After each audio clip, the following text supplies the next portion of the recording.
This is the Open University.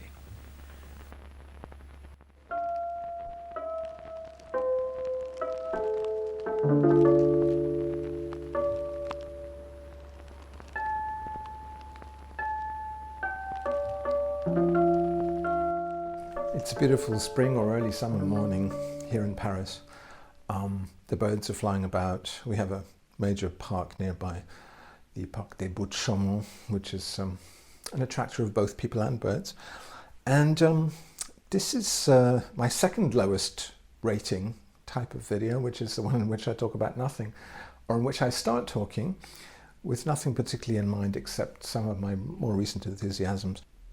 One major sort of excitement for me actually is the Chateau Rouge area of Paris, which is the African area in the 18th arrondissement. Here we're in the 19th, so it's you walk down the hill, you cross the canal, you cross a couple of railway tracks out of the Gare de l'Est and the Gare du Nord, and then you're in this West African area, which is, I guess it's Mali, Senegal, Congo. All the ex-French colonies from West Africa have a considerable presence there. And there are amazing dresses, fabrics, just that little tight knot of streets, kind of incredible. Yesterday I just discovered for the first time the Islamic Cultural Center, which has some art exhibitions and things there as well. New types of maize bread, which I started eating, which I get from there. In very cheap bakeries, I had the best pain au raisin of my life yesterday, which I smuggled into a cafe in the place I'm most enthusiastic about just now, which is the it's called the International Youth Center. I think it's called. Strange name for a place started by a guy called Youssouf Fofana. Youssouf Fofana, who's from the Chateau Rouge area and who's kind of a curator or fashion person, who's made this, I don't know if it's subsidized, but in the old Tati building, which is right by Barbès station. Tati closed a couple of years ago, maybe 5 years ago. He's put this amazing three-story cultural center essentially for the African presence in Paris. And on the ground floor there's like a little cafe restaurant place. The coffee was not absolutely top level, but it was good. And then the interesting sort of snacks and things you can have there. And the chairs are the main attraction. The chairs are fantastic. They're sort of African, semi-African chieftains chairs with lots of beads and things draped over them, and very comfortable. So sitting in the window there, it was a bit like being on a café terrace, looking out over the scene presented by Barbès Rochoir. The crossing, all the traffic, the kind of semi-collisions happening all the time, but also the amazing African dresses going by. Sort of, I keep photographing. I actually got refused by a woman in Chateau Rouge the other day to photograph her dress, because I do ask. If I'm doing a frontal picture, a portrait, I do ask, and sometimes that's a refusal, and that's fine. I did meet a guy who's running a store. He's just opened a store there. It was sort of like a sapeur, although I think that's not the correct term, because I don't think he was from the country that the sapeurs are generally from. So when I asked him, "Vous êtes sapeur?" he said, no, I run this shop, because we'd been admiring the clothes, very eccentric clothes, which he'd hung outside his shop, which had, you know, t-shirts with fur applied to them and that kind of thing.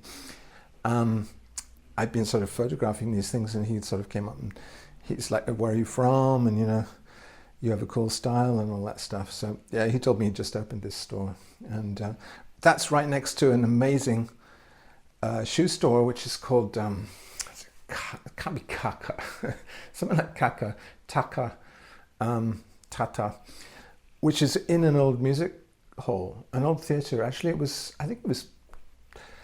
very briefly a music hall in about 1910, the Palais de Barbès, I think it's called, and then it became a cinema.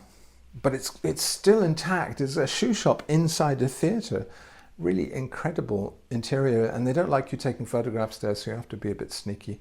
But it's still got all the red velvet curtains and the balconies and the mouldings and the decorations on the walls, and it's just an untouched interior. It reminds me a bit of when I lived in New York, and there was what's now a gallery called Kunst. Actually, it was an electric shop called Kunst Electrics or something, and inside that had also been an old music hall. It's just a block from where I lived on Orchard Street. But I love these decaying urban fabric places, especially old theatres. Barbès area had so many theatres, music halls and things, often in a kind of, you know, Hollywood Egyptian style or Art Deco or whatever. So this cultural centre, we were there yesterday, and they were having an event for magazines, like a selected 25 magazines pitching behind tables, a bit like an art book fair for fashion magazines, and they had some copies of Fruits magazine, Shoichi Aoki's Fruits, which were 80 euros a copy. You can actually find those. There's an archive of them on archive.org.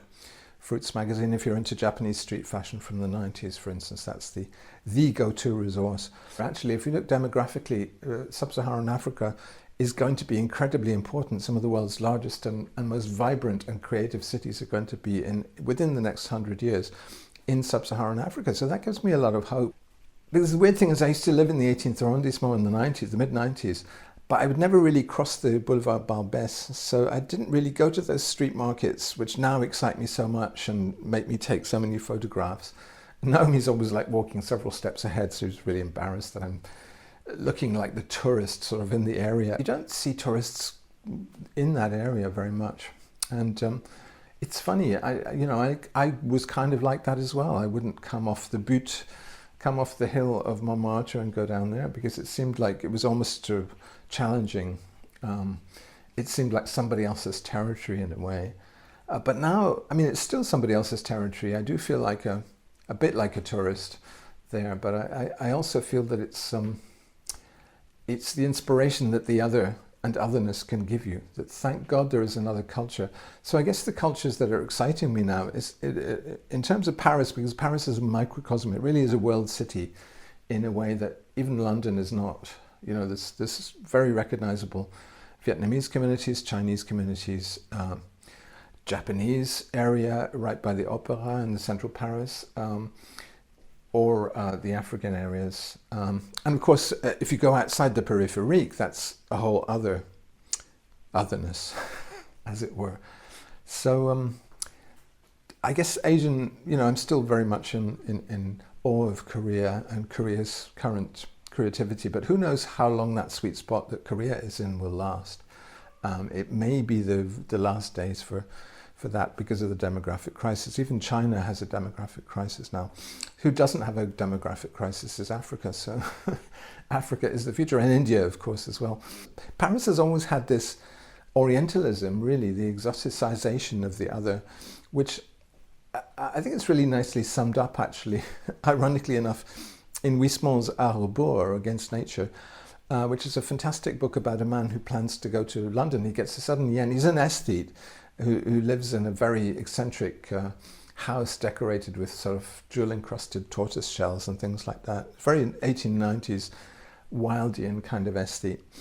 And he wants to go to London and sets out to make a little trip to London, but never gets there, and in fact just goes to an English restaurant near the station. or he has some English type experiences in Paris.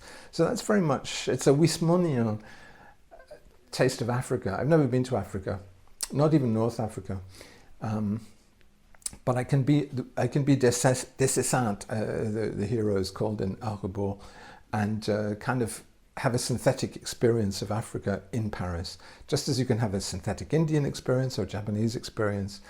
My synthetic Korean experiences here are backed up, if you like, by the currency of actual visits to Korea on a regular basis. The same with Japan. But if it comes to Africa, it's a terra incognita. It's a dark continent, as far as I'm aware, in my personal experience. I've also never been to South America, and I'd be more challenged to find a South American presence here in Paris. I guess because they never had colonies in South America. So it's tied up with the whole Edward Said thing of, you know, Orientalization, Orientalism, putting people on pedestals while at the same time pilfering economically from them and being murderously colonial. So, you know, I fully admit that double-edged sword, but I think maybe Said was emphasizing the negativity of it, that there is a positive side, that there are all these French-speaking countries in Africa, and I think I would probably be blown away on a visit to any of those countries. Mali is actually in a bit of turmoil just now with civil war breaking out. Perhaps not Mali, therefore, but I think I'd probably be photographing everything with absolute excitement. And that's what motivates me, is just the feeling, the wind in my sails of excitement, cultural excitement about something. This cultural centre, the International Youth Centre, I think it's called, is a good example, because just stumbling on that, looking in the windows and seeing they had some trendy fashion magazines. There's a good magazine called Air Afrique, which is, again, it's very much a Paris fashion magazine about black Paris fashion creators and stylists and photographers. So it's about an upswelling of energy within that community, which is fantastic, and it has much more interesting implications to me than you know, the tired old bling culture of central Paris, and either the haute couture kind of, you know, Hermès and all those things. Most of it's really awful, and it's getting worse in terms of people like acne. It's getting more boring. So I'm really turned on culturally and visually and aesthetically by these areas, and that's, I don't know, that's one of the things I'm thinking about as this spring 2026 hits.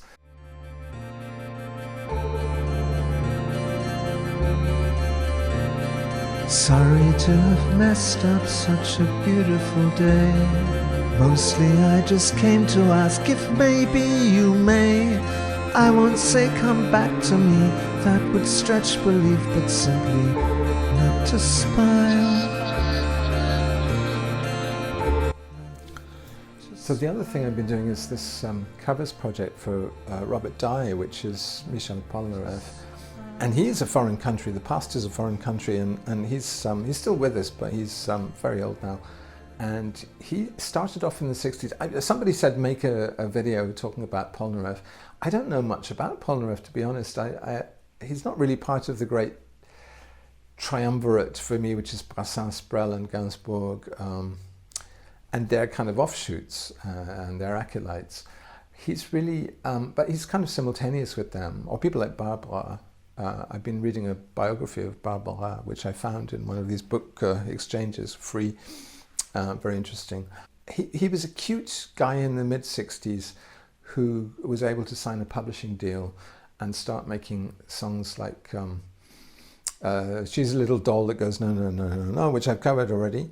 She's a little doll who goes no, no, no, no.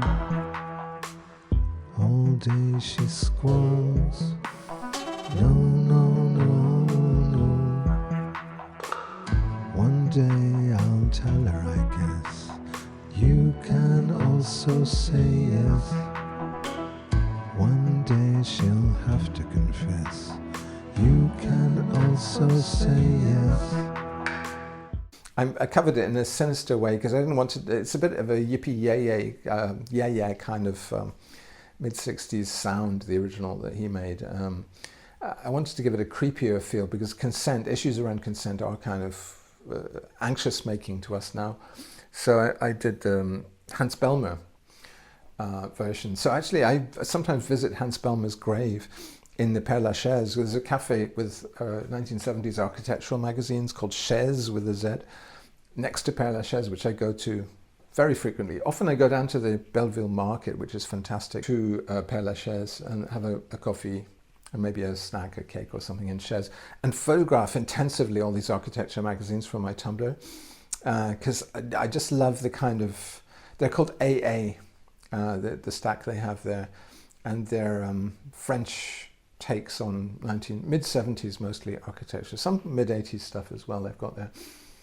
I just get lost in that. I love that because there's a kind of vision, a past looking at a future which never arrived. So it's a kind of projection, a spectral projection of kind of ideals that we never quite achieved. But they're still encoded in some of the landscape around us, some of the architecture around us here, including things like the Communist Party building by Oskar Niemeyer, which is down the hill again from here, not too far. But yeah, I'll go to look around the tombstones. Everyone's looking at Jim Morris. As usual, you know, American culture, exhausted American culture, doesn't interest me at all. And what interests me is Hans Bellmer, who's buried with Unica Zürn, who committed suicide, and Bellmer was her kind of mentor, I guess, and she was his muse. So in the video for the Polnareff song, I have these Bellmer dolls, which are based mostly on Unica. So I go there and I see their bones. I don't literally see their bones, but I see their stone anyway, where they're buried together, not far from here. So it's all relevant to me, you know.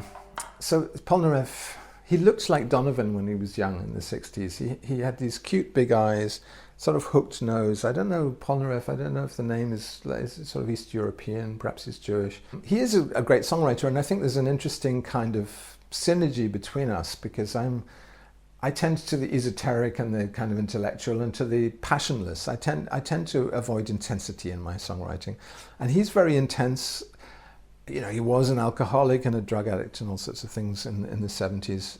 He's been rejected a lot by women, I think. And so a lot of his songs are about, you know, the very first famous one is about a girl who's saying no, no, no, little doll who's saying no. So you can sense that rejection, or the one I recently did, which is about it's Le Bal des Laz in French. It's I call it the Chateau of Grey. So tomorrow morning I'll be hanged. It's such a pity for the girl up in the castle. For I know she really used to love the love we used to make far from the castle.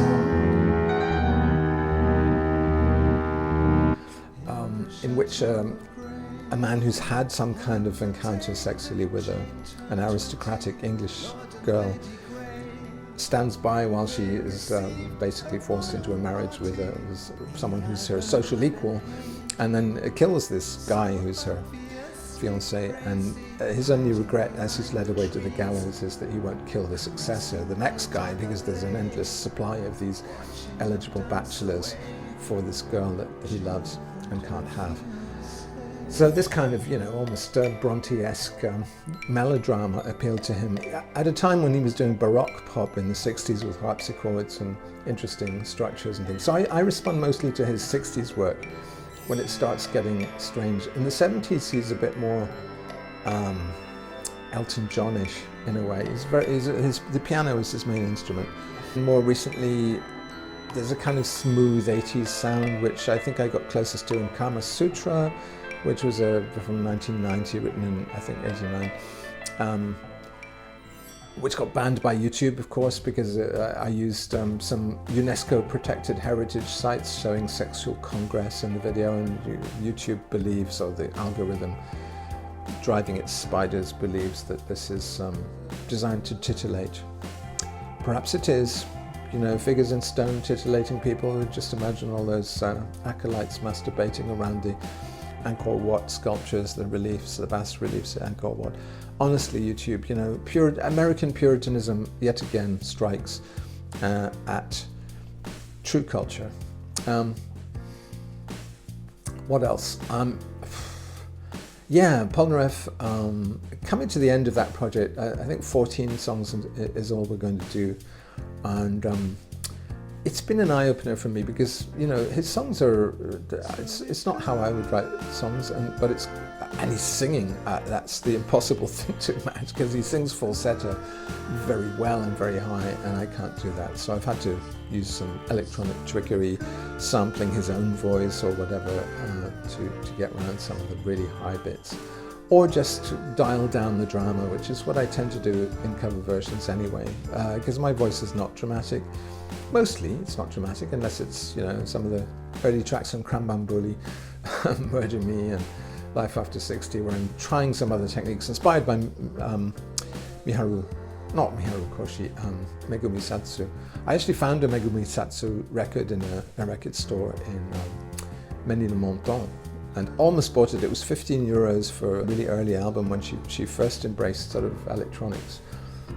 But she's interesting because she's a Japanese lady, or was, so she's dead now, in love with French chanson tradition, but then who gets together with electronic producers who then bring this kind of other dimension of,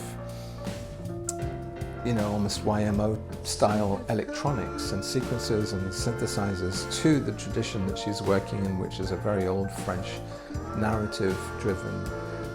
But she's so edgy and extreme and a bit crazy, Satsu, that she pushes the songs always into, you know, descriptions of rapes, and raped by a giant, you know, by the shores of a lake, and it's crazy. It's kind of stuff you wouldn't really, it would be considered problematical now to sing this stuff.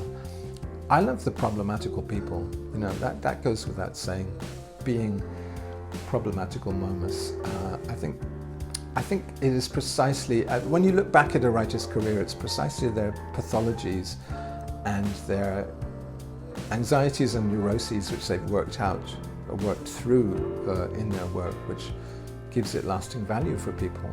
You can't just be David Essex. See you next time. Open University.